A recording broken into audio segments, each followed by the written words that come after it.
eu acabei de assistir aqui a uma entrevista que a economista Mônica De Bolle deu para o UOL.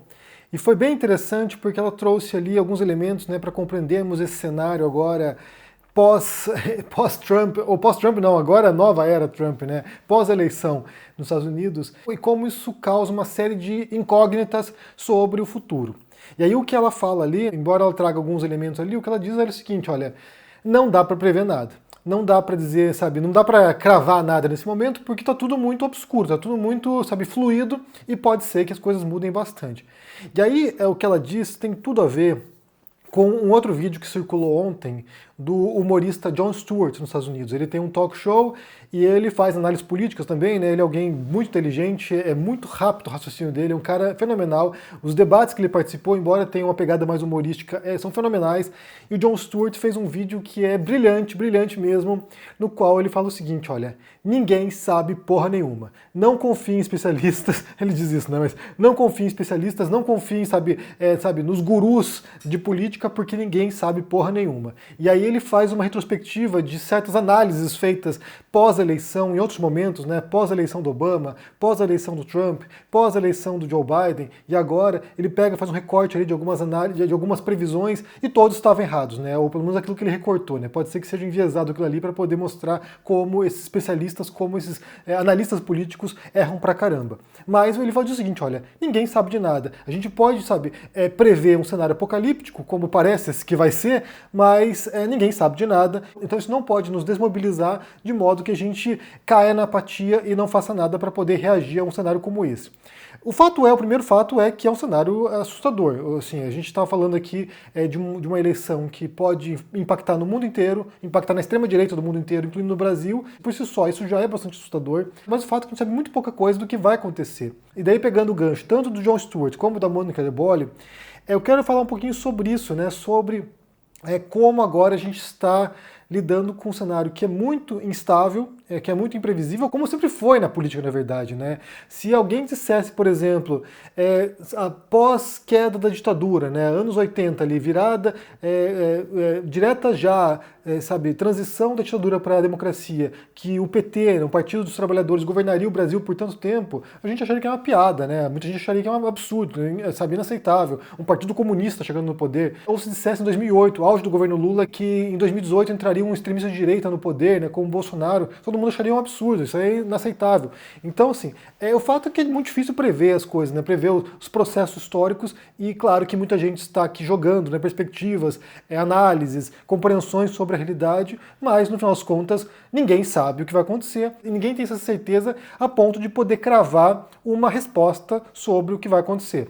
E aí, a Mônica De Bolle também reforça a questão das pautas identitárias, né? E aí o que ela diz ali é que nesse momento, se a esquerda quiser continuar sendo competitiva politicamente, né, sabe, continuar tendo chances ou viabilidade de voltar ao poder, é preciso fazer uma marcha ao centro. É preciso começar a entender aquilo que a gente tem falado também, inclusive aqui durante vários dias nas últimas semanas. É começar a entender quem é o trabalhador, quem é essa pessoa mais pobre na sociedade, quem são as pessoas que estão sofrendo com a economia, compreender quem é essa pessoa e falar a linguagem delas e fazer essa marcha para o centro.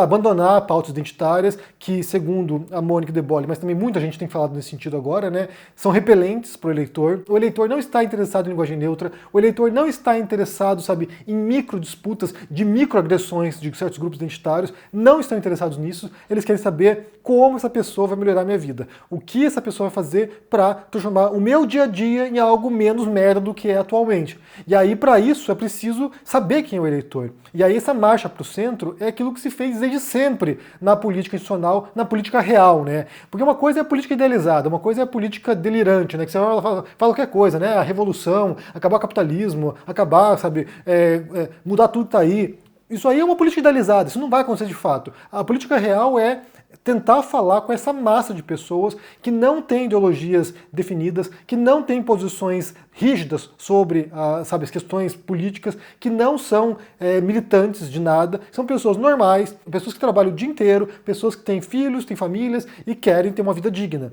Essas pessoas não são partidárias, elas não são militantes, elas não são, sabe, engajadas em questões políticas, elas querem ter uma vida menos merda.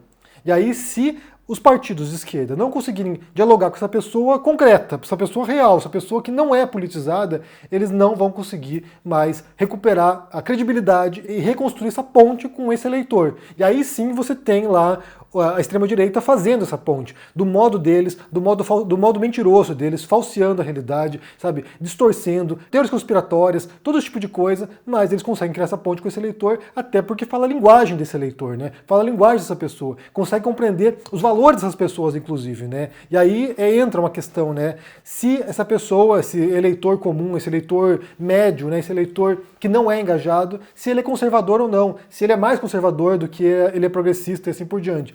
E aí a gente pode pensar que, em parte, sim. Se você pensa, por exemplo, que no Brasil, né? Brasil, aqui fala de Brasil, não do mundo inteiro, Brasil. Se a gente fala do Brasil e a gente pensa que 90% dos brasileiros aderem a alguma religião, a gente pode pensar que isso é um valor conservador. A religião, ela é uma força de estabilidade, de preservação de valores. Então, se a pessoa é religiosa, ela já traz consigo certos valores de preservação de certos valores históricos daquela religião. Então já é um elemento de ponte de comunicação com essa pessoa. Quando a extrema-direita usa da religião, né, usa do discurso religioso, usa do discurso messiânico, ele já criou uma ponte com esse eleitor que é religioso. E aí a outra face da moeda é como as pautas identitárias tendem a vilanizar todo mundo que não pertence àquela pauta ou que não adere, como a gente falou aqui várias vezes, de maneira acrítica e absoluta à cartilha desses grupos. Portanto, se você não adere àquilo ali, você é um racista. Se você não adere àquilo ali, você é um homofóbico. Se você não adere àquilo ali, você é fascista. E assim por diante. Então eles vão jogando todo mundo para outro lado, de modo que a pessoa se sente, pô, mas eu não sou racista, mas eu não sou homofóbico, então assim, por que estão me acusando disso? E daí acaba criando uma repulsa nesse eleitor, que até poderia simpatizar com essas pautas, mas que já foi vilanizado por elas. Voltando ao caso dos Estados Unidos, né, basta pensar no caso do americano branco pobre dos Estados Unidos.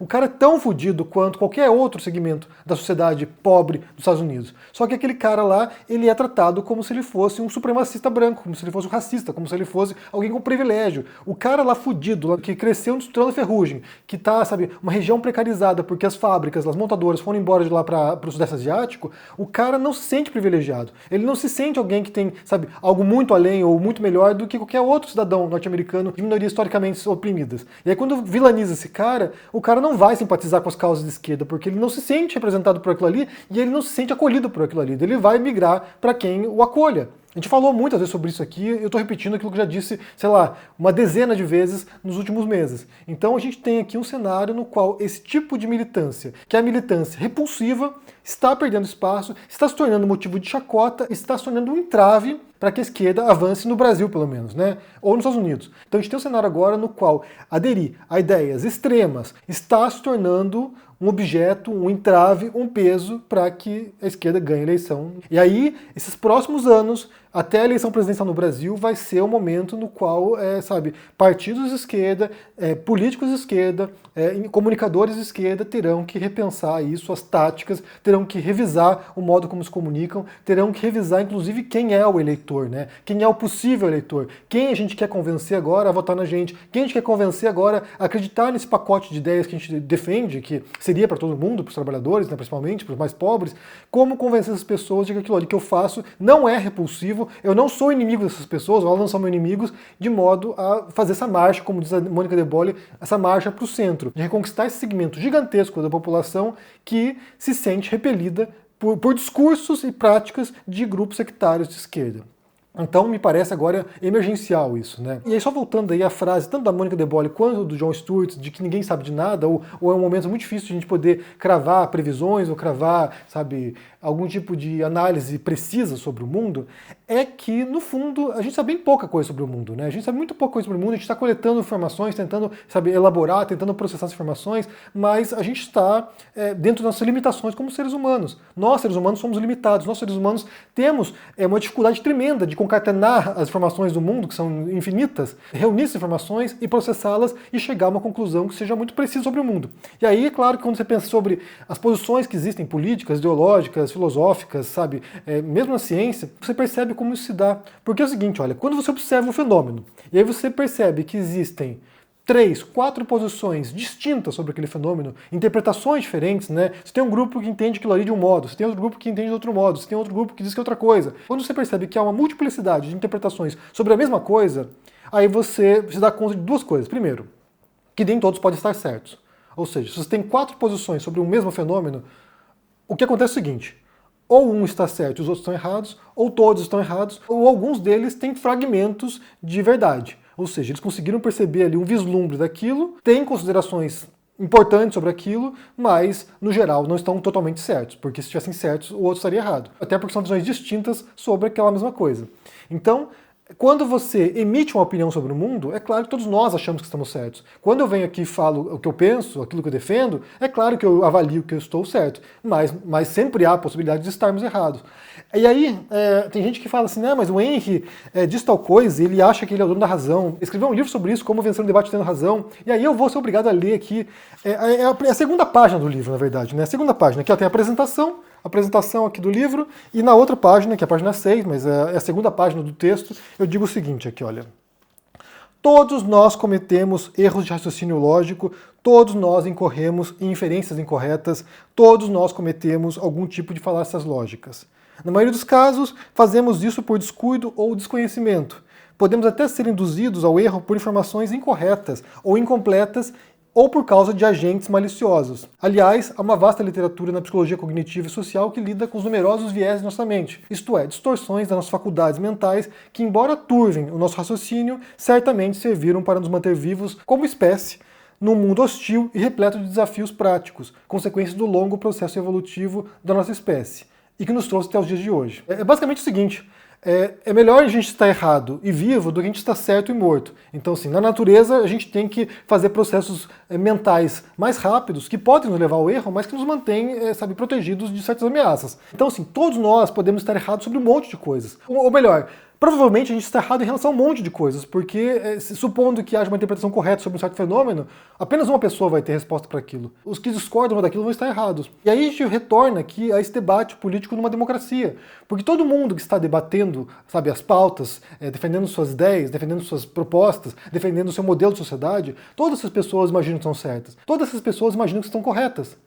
O cara que defende o Trump, o cara que defende o Bolsonaro, o cara que defende, a extrema direita no geral, o cara que defende o partido moderado de direita ou de esquerda, ou a extrema esquerda, todas essas pessoas imaginam que têm razão. Todas essas pessoas imaginam que aquilo que estão fazendo será o melhor para o mundo, para o seu grupo, para a sua família, para si próprio.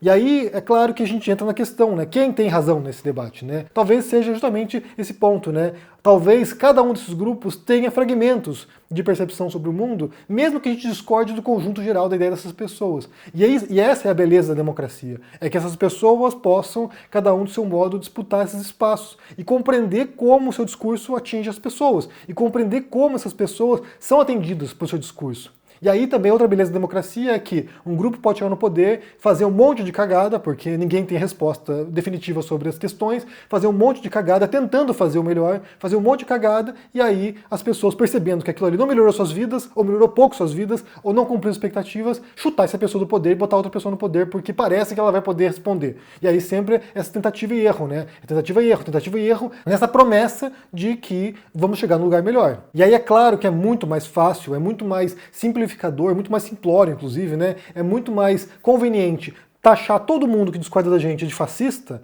ou de nazista, ou de racista, ou qualquer outro adjetivo que você queira pôr nessas pessoas, qualquer rótulo que você queira atribuir a elas, do que compreender que cada uma dessas pessoas tem o seu conjunto de valores que faz sentido para elas e que elas realmente pensam que esse conjunto de valores torna a vida delas e dos outros melhor. Se isso é verdade ou não é outra questão totalmente diferente, mas todo mundo pensa que aquilo que acredita é a verdade, e é o melhor, e é o correto, e é o justo. Eu digo isso justamente porque agora é esse momento de reflexão e de tentar compreender até onde aquilo que eu acho que é o correto, aquilo que eu avalio que é o correto, não está afastando as pessoas, não está repelindo as pessoas, criando novos inimigos e fragilizando ainda mais a minha posição.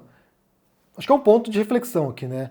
E aí, claro, são anos agora, alguns poucos anos, para que isso funcione, para que a esquerda se organize e comece a falar com as pessoas e dialogar com as pessoas e atraí-las de novo, né? E esse é um trabalho que não é fácil, não. Depois de você chamar alguém de nazista, de fascista, tentar convencer essa pessoa que você é o melhor para representá-la, não vai ser fácil, é um tremendo desafio e eu quero ver como é que a esquerda vai fazer para rebolar aí, para poder fazer esse trabalho. Bem, me diga o que vocês pensam aqui sobre isso no comentário. Vou deixar para vocês o link para a entrevista da Mônica De Bolle no UOL, bem interessante. O do Jon Stewart, eu tenho o link do vídeo aqui, mas está em inglês. Quem quiser assistir, vou deixar o link também. Deixa o joinha, se inscreva no canal aqui, ativando o sininho, isso é muito importante para ajudar aqui no engajamento. Se torne um membro, dá uma força e cuide por aí. Um forte abraço e até mais. Tchau. Fala, turma! Só para lembrar todo mundo que o dia 14 de novembro está chegando e a gente vai ter a nossa aula Os Segredos das Vendas e da Persuasão. Uma aula incrível onde a gente vai aprender a jornada do herói e todas as técnicas de vendas e de persuasão, para vocês poderem aplicar isso nos negócios de vocês, mas também nas causas pelas quais vocês lutam. Uma aula essencial. A extrema-direita sabe usar isso muito bem. Vamos usar essas técnicas por um mundo melhor, por umas causas que são nobres. Se você não está inscrito ou inscrita, clica no link aqui embaixo e se inscreva rapidamente nessa aula. Lembrando que é a aula inaugural da 3ª turma do Empreendedor Mestre. E a gente resolveu fazer ela aberta e gratuita para todo mundo poder participar. Um abraço e até lá!